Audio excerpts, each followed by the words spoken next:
This is Jumpstand Podcast, and my name is ECAT. Today we've got a new guest in our studio. His name is Sandro. Hello, Sandro. How are you doing? Hey, thank you very much for inviting me. I'm fine. It's very, very good. How are you? That's good. It's quite straight to the point. I'm also good. I'm happy to see you here. It's not the first time. And I'm very pleased, actually, that we've got this opportunity to talk again. Let's, guys, not discuss what happened before, but it just... I hope it will work today. Yeah. Right.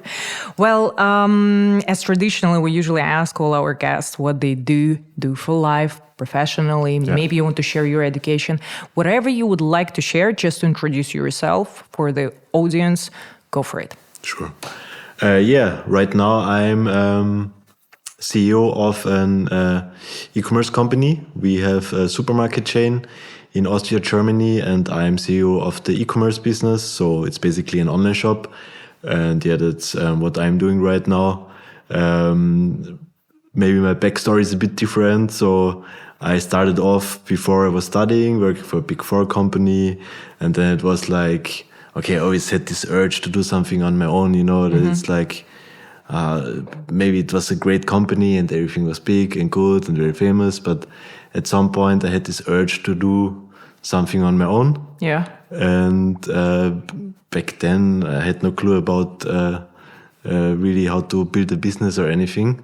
So internet was already there and coming up. So this was like 10, 11 years ago or so. How old were you? 19, 20. So you started to work in the company, the first company, this Yes. big company, when you were 19 or so? Yes. Quite early. Also because out of a hobby, more or less, like I was investing into financial markets a bit, like with some 100 euros, like how much do you have with that age? It's not bad, actually. And yeah, but yeah. Why did some you even things start? worked out, other things didn't work out. It's always like that. Yeah. But why did you even start? Some people at 19, they're just thinking about education. Maybe that's a good point, because in school I was going to a how do you call it? It's Handelsakademie in German, like business school more or less. And there we always learned this bookkeeping and all this basic stuff, where I was thinking like, okay, in the end, I don't see how this like gives me anything about how a company is like functioning or anything. And so I thought, how can I learn more about companies and how to build a business probably in the end? That was the underlying urge. And then I found out about stocks, financial markets and everything.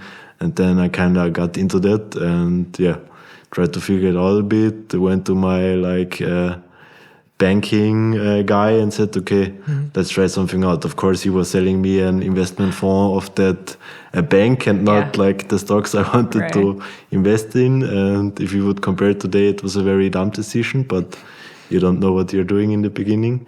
And that was kind of how I got into it. And this developed into, after school, kind of the urge to try something out, and I was working for that company, and then I always had this urge on the side to like, how can I do something? And then there was like e-commerce, Amazon, online shops and everything. And it's kind of like fast money at the beginning, because many people, let's say that way, they started with this type of thing. It was very accessible for a young guy like me in the end. But also it's an attitude. You've got kind of like passion or desire to do something like that. How many co-students or cohort of yours who you were studying with, the guys, right? Or the girls, I don't know. How many of them opened their own business? Not that much in the end, because... So it's all about personality, right? It's not everyone is going to go for that. Definitely. And Quite a drive.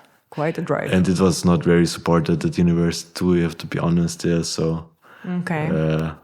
And that's how I got into it. And then I started ordering on Alibaba, this platform for like Chinese stuff. Back then, it was the most accessible way, I would say, to order products from China. So you are selling right now products from China, right? Right now, we're selling products from all over Asia. So we have an Asian supermarket. We have over 10,000 products in total. And it's like food products, and they are from all over Asia. So they need to be imported, of course, to Europe. And then basically you buy it from wholesalers who are like importing it, and then you sell it. Like we are, for example, like a normal supermarket you would go to, only for Asian products. Okay. And I'm doing the online shop now for that, so I'm building the online infrastructure. You have many examples in other areas. Right now, like Gurkal in Austria, for example, there are not so many because it's not so easy and very, very investment-heavy business, I would say. Okay.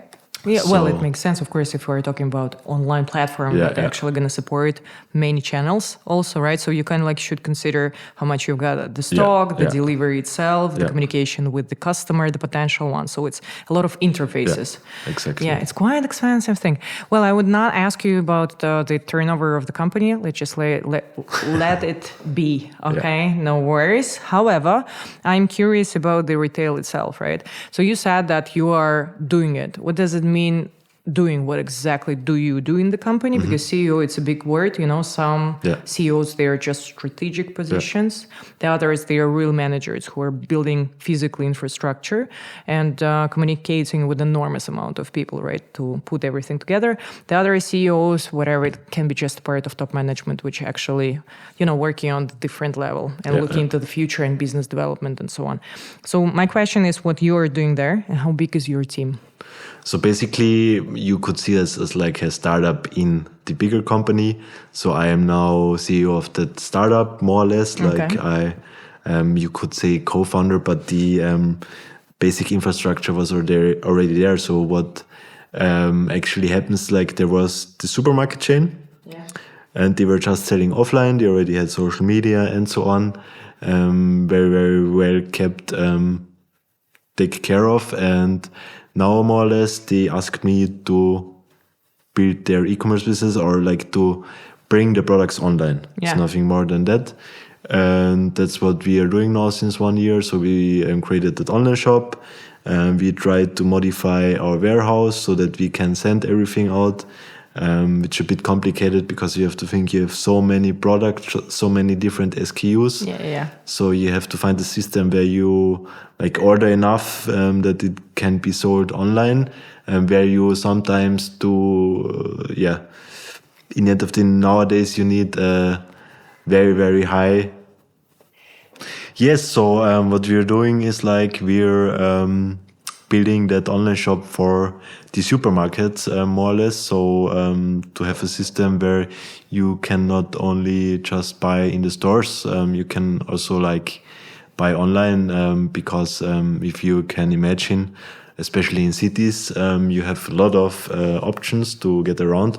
But if you are like living in a village or so and you want to have Asian products, it could be quite hard to get every specific product. Logistics is the most complex, problem. And not everyone has a car and so on. So especially if you want to buy more, it's much easier for you to get it delivered to your house door. Right. And that was more or less the motivation to say, okay, let's grow our brand and let's bring it to much more customers instead of just opening new local stores. And that's how we were developing it now since a year. And how long? Like 1 year you're doing that for 1 year, but yes. The end is planned for when? The finish line of development? Let's say the main part of the development is over, but we are actively selling since 1 year. So the company exists a bit longer. So 3 to 4 months was only development, you could say. Yeah. Where it's really not that long, actually. It was like, especially nowadays with AI and everything, all the possibilities you have to list, for example, so many products.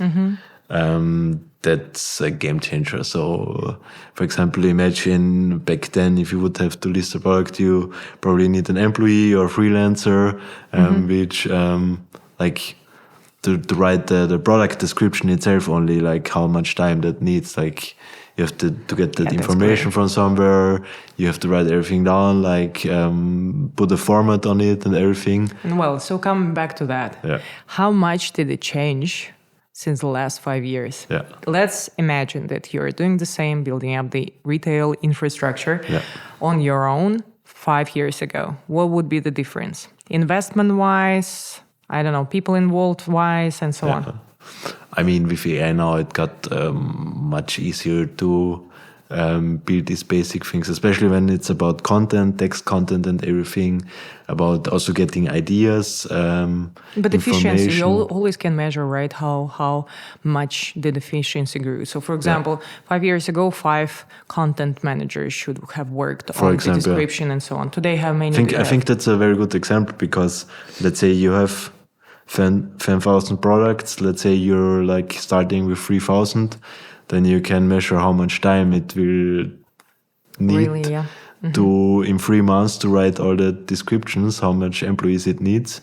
And you can do that nowadays. If you really focus on that task, you can do it within 1 or 2 or 3 weeks, and This is crazy. that's crazy. Yeah. Absolutely, yeah. Absolutely. So you're saving a lot of money. I wouldn't say that this is like game-changing thing for a business, but it's very good to start.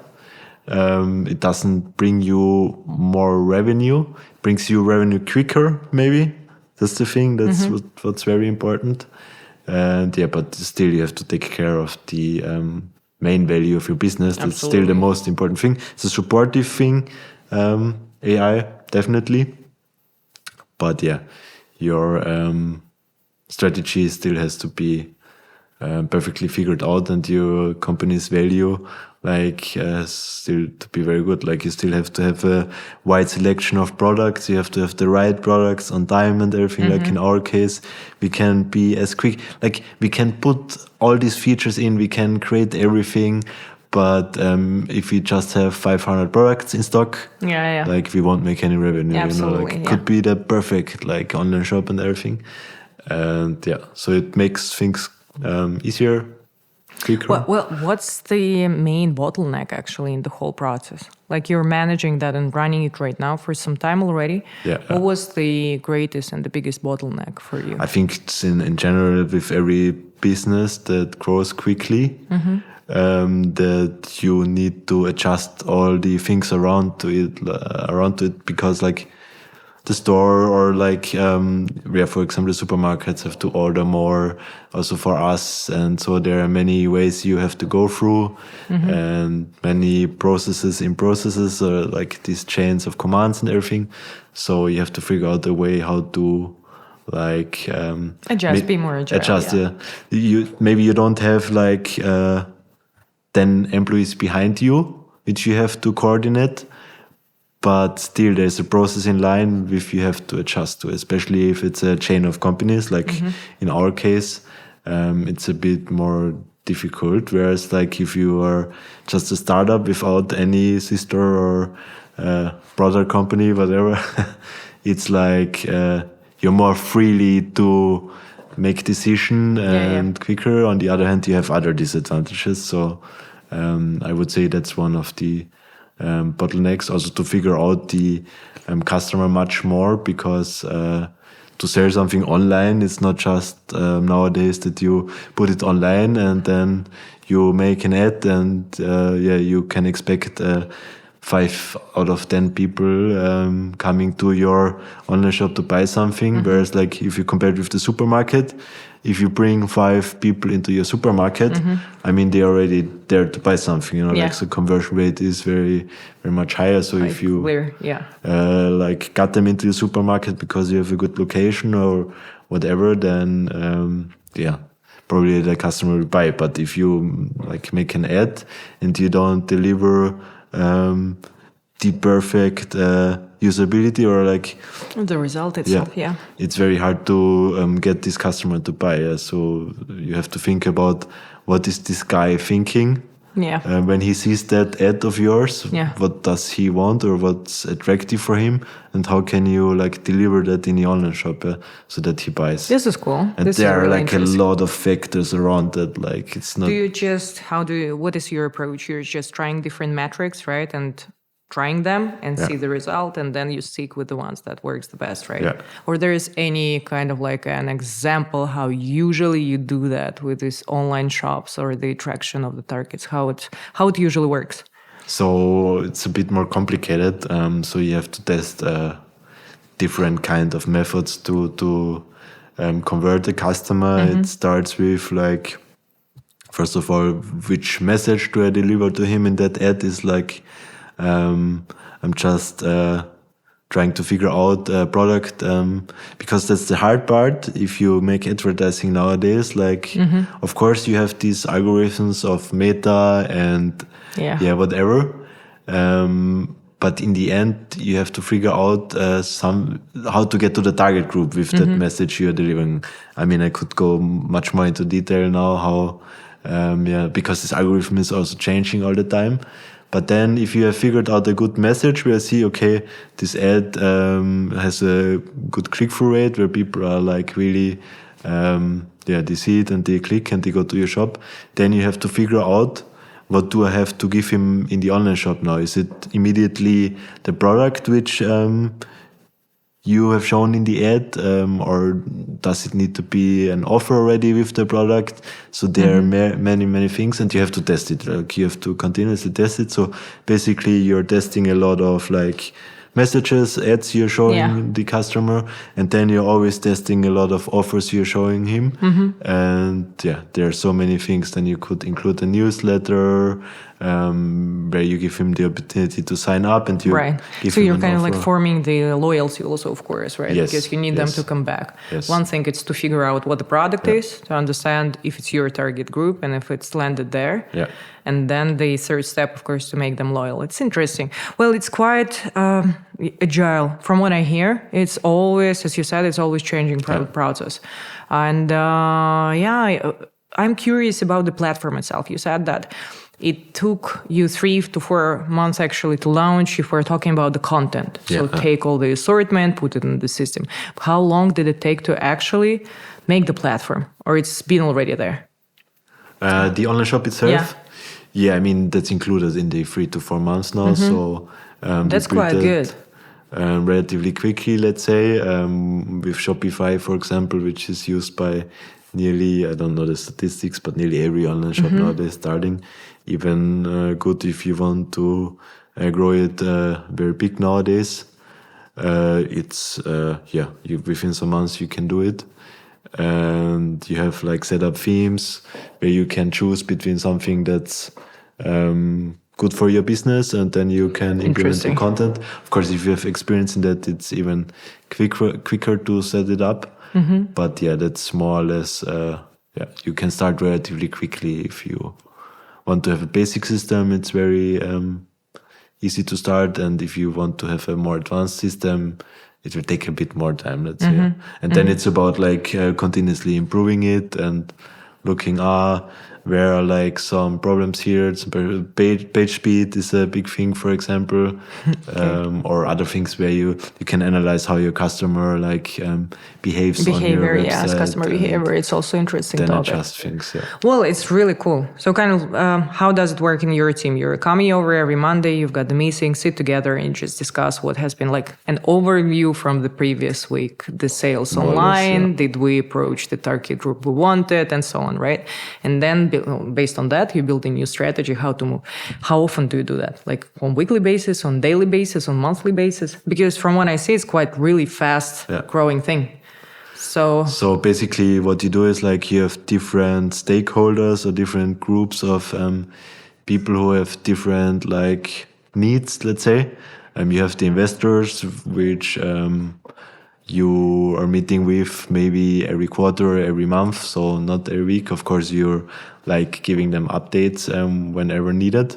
But on a regular basis, it's like the employees internally, of course. And then I have an agency. They are also shareholder of the company, which is working very closely with us. And so we do our marketing sure fix every week, for example, where we discuss all these things. And because everything is interconnected in the end of the day. Clearly, yeah. And they need to know how much stock we have to create an offer or an ad for that product. And so, everything is connected. So I also have one regular weekly meeting with the warehouse itself. Also going there, I'm also checking how everything is, because, of course, also the employees backing there need to be managed, which is also quite not that easy, because the more you sell, the more orders are coming in, the more people you need in the end of the day. So there's always like a stage where you don't have enough people. Then someone is sick and the other person, can't work because of that and that. And then you're there. And it also happens that I'm packing there. Yeah? So because in the end, the customer, he doesn't wait for you. Of course, and the most important thing in an online business in the end of the day is to deliver quality like Amazon does, customer first. And well, I've heard that Amazon was also delivering. I mean, because in logistics, there are too many spots, right? And too many subcontractors involved. And sometimes even before the final user gets the package, you've got one company that produces that, the other company which actually moving the distribution itself, selling it, for example, or putting it on Amazon. Yeah. It's not necessarily the same as a brand person, right, or brand company doing that. Then the third company, which is actually doing the packing, and they also keeping the stock of different type of brands and so on. And before it gets, and I mean, the fourth company is the deliverer itself. So it might be some on the way. It's not even necessary one, right?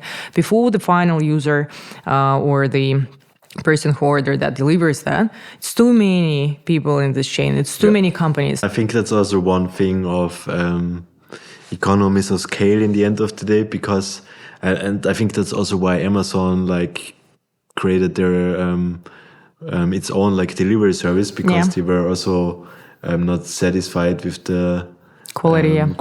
If you look at Amazon delivery, they call you when they're in front of the door, hey, where are you, and everything, and they really push you, and can be annoying too, but in the end of the day, they really take care that your parcel gets delivered. And that's very cool in my opinion.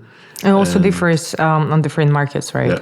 Europe and the States, two different worlds. Because if you look at some other providers, I don't want to point out anyone, but everyone made that experience, not only as a seller, but also as a buyer. You know, when your parcel is in, I don't know, on the balcony of another neighbor at another house or something. I like the under the carpet thing. Or under the carpet. It's got huge package and just covered with carpet. We had so many problems as seller itself with that you can't imagine. If you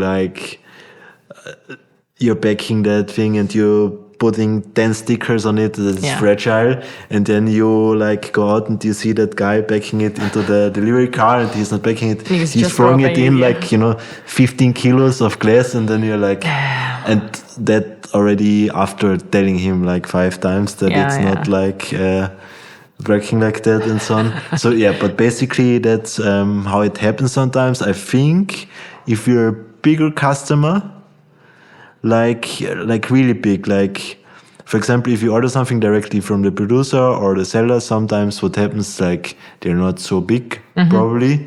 So also quality, because not a lot of pressure on the deliveries provider, they don't take care so much. But if you're a big store or anything, and you can really you have these processes where you make quality checks every month, every week, how is delivery going? And then you're saying, okay, guys, that's not how it works. Either you take care of it working out, or I go to someone else, Luckily, there's competition. That's also very good. Why it's great. Absolutely. It affects the quality. Amazon is here, because if there would be one delivery service, then you would need to use it, and then probably... Do you have any automation in all these stocks? So, for example, I mean, there are many companies, the big companies usually use that, right? The barcoding, when you've got the product coming to the stock or the delivery coming to the stock, there are automating machines scanning the barcode, and you've got it immediately in ERP or kind of a system that your storage system.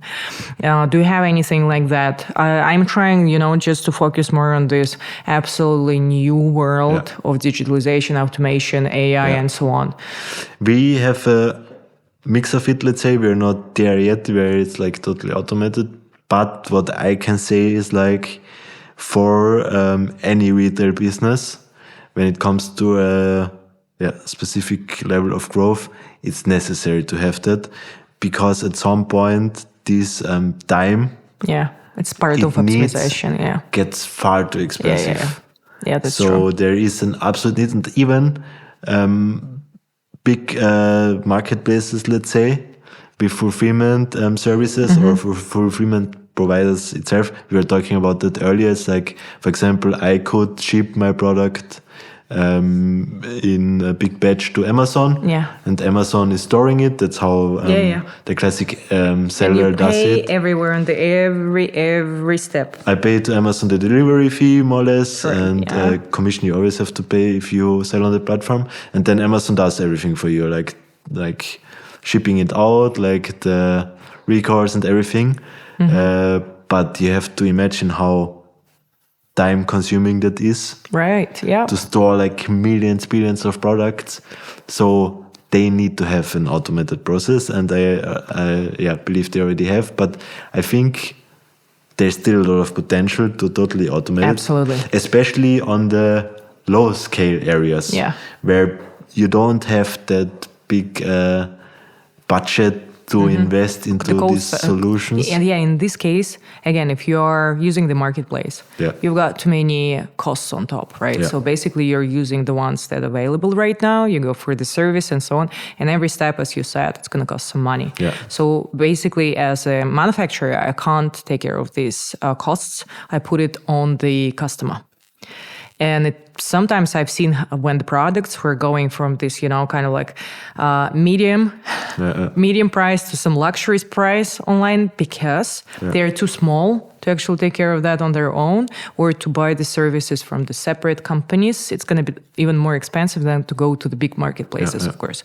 And still, they're much more expensive than they strategically expected when they were forming the price for their product. So they are going out from the marketplace and trying still to do that on their own.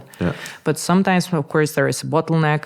I mean, the small manufacturers, I'm this target group. You can call me the marketing victim. I'm the one who is opening up the Instagram and buying everything. Yeah, luckily that still exists. Yes. And it's, to be honest, it's pain for me sometimes, but most of the time it's a pleasure for sure. So the idea is if you sorry, just to interrupt here quickly, that's how e-commerce developed within the last 5 to 10 years, let's say. And that's on the people like me. I understand that. Everybody does that. Like, but if you put, also it's kind of like a marketing move, right? If you put a little bit of personal story to that, I'm the target group. I'm the one in this like age category. I'm a woman. I don't know if it's like gender split, for sure it is. But if there is going to be some Italian old woman making shoes with her own hands, even if it's gonna hurt as hell when you wear it, or you're gonna like bleed all the time wearing it and so on. But if she does it, I'm gonna have this heart melting immediately and buy it right away to test, right? So they're quite often what they are doing. I think it's like pre-selling stuff. So before the production, they're trying to get these orders, right? So to just produce one batch, they're waiting for the orders to overwhelm a little bit. And sometimes you're waiting for these packages for, 2, 3, 4 months. But that's one of the classic tactics in the end. If you want to launch a new product and you don't really, or you want to play it safe in the end, you just say, okay, I'm just going to make that pre-sale in the end. But there should be a limitation in the time at least a little bit, right? Because quite often if it's booming, you didn't expect that it's going to go that harsh, right? And you're like, damn, now I need to really withdraw the money from their accounts and produce it very fast, produce and pack, and then we're gonna have a lot of problems, either time-wise, quality-wise, or something else. I've seen it. I mean, I've heard, for example, the recent experience I had. It's with Uggs. I don't know if you know the brand, the Uggs, the shoes. So they started the merging of the stocks, I guess, kind of like making collaborative for only one stock in Europe, and there was a hell in communication. They were all sweet and amazing, but they were silent for 1 week. You couldn't get in touch. You can't It's not only one problem. The worst problem was that actually you were ordering online the shoes. They somehow, you still saw the money on your account. You press buy, and it disappears. Everything disappears. Okay. You only got this last kind of script saying what type of shoes, the price is 000, like very weird bug. Okay, yeah. So the question was at the end, did I buy it? Actually, did I pay for it? Where is the confirmation, right? So they were holding this money somehow. It's kind of like before they started the packaging process, the money was still frozen, but you can have seen it on your account. Okay. Basically. So it's weird, kind of like for me, it was a signal that I didn't purchase the goods. Yeah. And then I did it again. And then I did it again. And eventually, in 1 week, this money started to disappear. Because basically, I ordered the same thing 3 times. Yeah. And there was a hell to actually get this money back or stop the packages from the delivery. Yeah. I was texting them, messaging that, by accident, I think something happened with your platform. It was not obvious because I didn't receive any receipt on my email, didn't receive the confirmation. Yeah. I received it only when they started to package it, basically. I don't know why. I think the system was just literally disaster for some time. Maybe it's better right now. So they did, in the end, one part really well. That was the marketing to bring you into the shop and to buy it. But the whole customer experience in the end was very But bad. it's a big company, right? It's a big company. When I started to talk to them, they were like, apologies, we've got these troubles right now, on the way everywhere because we're merging the stock. And I don't know how it looked before. I don't know the background of the company, but I think that's what you saw over the last 5-6 years, especially e-commerce first companies, look at Zalando or something, companies which were growing, or starting off with e-commerce. They figured everything out perfectly, because they needed to. If you start an e-commerce business, you need nowadays to have the perfect setup to satisfy the customer, everything, so that the customer stays and buys the next thing. But if you are already having that brand, and then you're starting to go online. You have good visuals, maybe even good offline marketing already, which also transforms into online a bit. Then you still get the customer, but everything else is not working out fine. It's really bad, And that's how a lot of agencies also over the last years made a lot of money, because they were going there. The big companies itself, they weren't able to create their own agency inside or their own employees, and so they paid them a lot of money, and so a lot of agencies developed over the last years. That's very interesting. Well, I also, think that business should do business, right? Yeah. We're all here gathered together to earn money and so on. So from one side, of course, I understand that. On the other side, I also understand how on the way you can get this absence of sustainability, because it just, many things and many questions appear on the way, and there are too many bottlenecks, too many unprofessional people are coming, and this 3 or 4 months that they are working at your business might affect everything. Yeah. It's clear. But with big retails, well, that's confusing for me. But I also understand it because I always thought, okay, that's a good example where it's very easy to figure out that thing, how to make the order confirmation process in a good design. That was a bug. I'm pretty sure that was a bug of the system. I just didn't understand. I never faced it before. It's kind of you can't just make a purchase, right now. So it's somewhere you gave, from what I understood, I gave a promise that they will withdraw the money whenever they decide, Okay, it's very weird. Yeah, with no with the limitation of the price itself, right? But I only got the money withdrawn in 2 weeks, I guess. Yeah. And then they said that I can't stop the delivery. They were trying. They were very kind. The customer service was just great. But this communication took me 1 month, because I had to get all these packages first. I didn't unpack it. Yeah. So I basically, 2 of them I sent back. Oh. And I'm guys, why I can't stop it before it even goes into this logistics, right? Because it's too slow. That's it. It was just too slow. At the moment they started to press the buttons, maybe it was exactly on time, but at the moment someone should have received this message, it was already too late. Or maybe you can't interrupt the process. There are many things for sure. However, as a customer experience, it was really bad. Yeah. It was just not what I expected. Well, I wanted to ask you a few last questions, actually, because we're here speaking digital and AI and so on.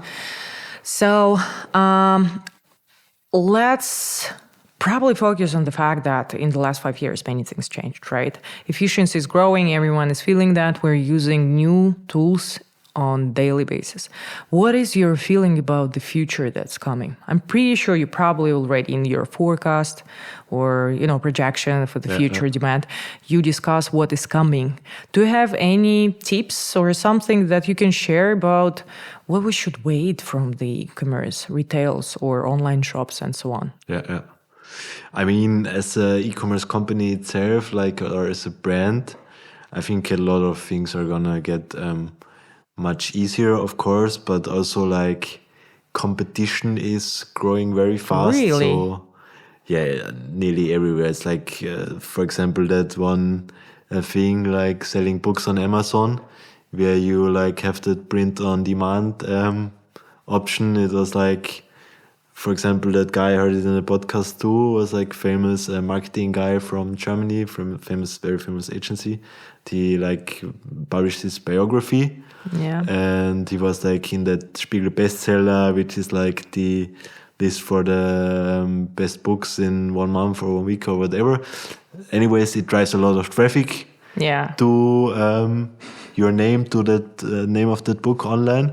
And it was he published it on Amazon, and there were already 10, 20 other published books from guys who just with AI made a story about the same thing, because they just researched online with AI and already made revenue with that, not even it being the real book. So that's an example of how quickly that goes. Yeah, and it's everywhere else. If you see a product that works out, to buy it from China or wherever it comes from, and to publish it. That's how this drop shipping thing, where you just directly ship from the browser from China to the end customer, was working. But it's also kind of, in my opinion, over, because it's too transparent. It got too quick and everything. So on the one side, competition is getting very, very fierce, I guess. It's so actually, I didn't expect that. We've got competition growing everywhere where there is interest, right?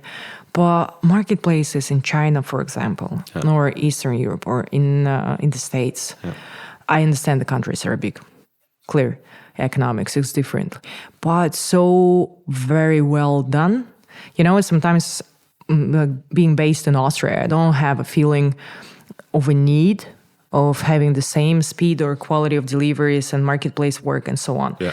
But most of the territories right now, they are kind of having the platforms where you can make an order now, and then, I don't know, in the evening you're going to get that. If you need an urgent delivery, you even can deliver a kitchen if you need. I think that's also one thing we have to take care of. I think nowadays it's always kind of going in the direction where the winner takes it all is the strategy.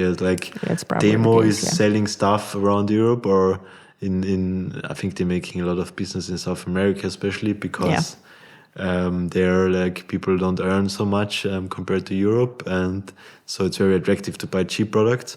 Or in Europe, you can't tell me that they are making profit on the sales. They're spending so much, and it's on the statistics too, so much on advertising. Yeah. And with these prices, even the shipping included, that must be so unprofitable, that absolutely. can't work. So what are they trying? People are talking about that too, yeah. They are just trying to push everyone else out, and to be the only one accessible in the end of the day for all these cheap products. And then maybe at some point it works. That's because, Amazon itself was unprofitable very, very long. I don't know if their marketplace business, they're making the profits or main profits with their cloud services. Yeah. I don't know if they are already profitable with the marketplace business. Could be that they are already, but they weren't for a very long time. Yeah, it's because normal also stuff, they tried to reach a certain amount of number, and that's the direction of e-commerce in China right now. I have the feeling. So everybody is trying to also because marketing got so expensive. If you make advertising on Facebook, on Google, also on Amazon itself, it gets more expensive. That's where it goes to. And then of course, people compared to 4 or 5 years ago are not spending so much anymore. Yeah. It's like there's like growing competition, growing prices, and the demand is going back because, let's be honest, you earn X amount of money. Right, like that's clear. Yeah, everything around is rising, so it's very hard to like for some people to buy more and or they like think longer about making a purchase in the end. Yeah, that's true. Well, I remember my professor in the university. She was also my supervisor at the master thesis. Martina. Hello, Martina. I remember that story that she was traveling to China for work. And at one point she was sitting there getting some presents from one of the, I don't know, professor university or the local university. Just the present for her being there, that she was a speaker, that she was spending a few days with them, running some trainings. And she said, I can't take the present because I've got a really small luggage and it's not easy to carry and so on. And they were sitting somewhere in the coffee shop on the main Platz or the square there outside. And she said that the lady just asked her, what color would you prefer? And she was like, I don't know, randomly blue, right? And in like 15 or 30 minutes, they've got this suitcase delivered to this coffee shop on the square outside to her. It's crazy. And all the time I calculate it in my head. I'm kind of like, it might be really amazing service-wise, but money-wise, where is the profit? Because I can't imagine. So the system should see all the local shops that you've got or distributors of this type of product, right? It's an enormous amount of money, again, in costs involved on the way. China, probably the product was not the most expensive, right? So I believe it's cheap product. And also labor work in other countries is very, very much cheaper. And that's also one thing with globalization where it gets even harder. You know, I mean, the local delivery is local in the end of the day, but if it's about products or any other online services, like there's like same competition, but other tax systems, it's like you're not paying that much taxes, like you don't paying so much for employees. So yeah, that's a crazy development there. So. Well, do you believe that's possible in Austria? To lower taxes? No, to deliver this suitcase, in 15 minutes in the middle of the... We were also thinking about that because compare, like that's a good example, delivery to Asia, e-commerce delivery. Yeah. Where when you order something in an online shop in Asia, like you get drone delivery and all that within some hours. Machines, robots, and so on. Out of a business sense of view in Austria, that is not working. And also the customer, if the customer would pay for it, yes. But I think the value for the customer is not high enough that he would pay for it. So I don't think that this is like... Well, you know what? I think we will keep it for the next episode for sure. We should sit and talk about business in Austria. Because business in Austria is absolutely different podcast type. That's another thing. And it's really quite complex to do the business or run business in Austria. Yeah. There are some reasons behind. I'm curious, how do you feel about that being local? How do you actually see these developing? Yeah. Because even with GmbH, recently they changed the law. Mm-hmm. And if before to register the company GmbH, organizational form, you should have put like 35K on your account. Right now, it's just from 5 to 10, basically. So it's like really very accessible, and everyone is going for GmbH. And it's even getting more easier right now, I hope, with the new EU. Yeah, but the plan that they are having right now, yes. So it's going to be... Everything is going to be automated, and you press one button, I've heard, and the company is going to be registered right away, right? But it's going to take some time, of course, to adjust. The thing, I think it's not a problem, in my opinion, to open the company. Mm-hmm. The problem, what type of taxes you're going to have afterwards. Is it going to support and help your business, right? So this system is not, if it's not changing, to open the company is not a problem. To live through all the obstacles, that's the problem. If the government going to support or help with that. Well, again, next episode, we'll talk about business in Austria. And right now, to getting to the closure, first of all, thank you for that talk. It was really amazing. And I think we Thank you didn't very cover much. everything, but the main topics are really there for sure. I wish you all the luck in the business because it's challenging to be a business person, businessman, CEO in the company nowadays. It's really challenging. And the economics, it's not the best probably in Europe at the moment. So we're all trying to keep up. Let's catch all the opportunities and not be afraid of the threats, right? There are a lot of opportunities too. That's good. Well, I wanted to ask you just as a closure to imagine that you see yourself being 16, sitting in front of you. What would you recommend, or what advice would you give to yourself? What advice? I think to take more risk, to trust myself more.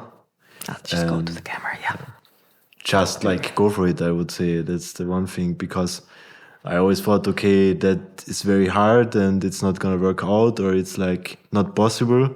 But I think if you like try things, everything is possible, and it's not like we're gonna die if we try things. And I think that's the most important thing, to fail quickly, and push it forward. And at some point, maybe it will not work out,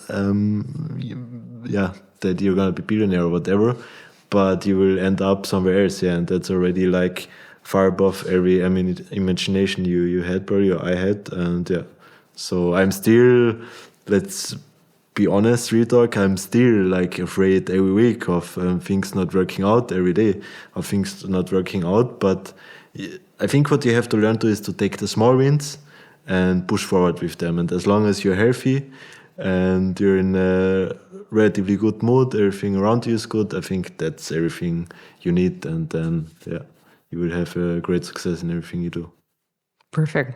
That's great. Well, thank you for your time. Thank you for this great talk. Hope to see you again in this studio, homemade studio, right? And subscribe, please, comment, like the video, and give your feedback, guys. We are doing that for you, first of all. Thank you. That was Jumpstand. My name is ECAT. Bye-bye. Cheers.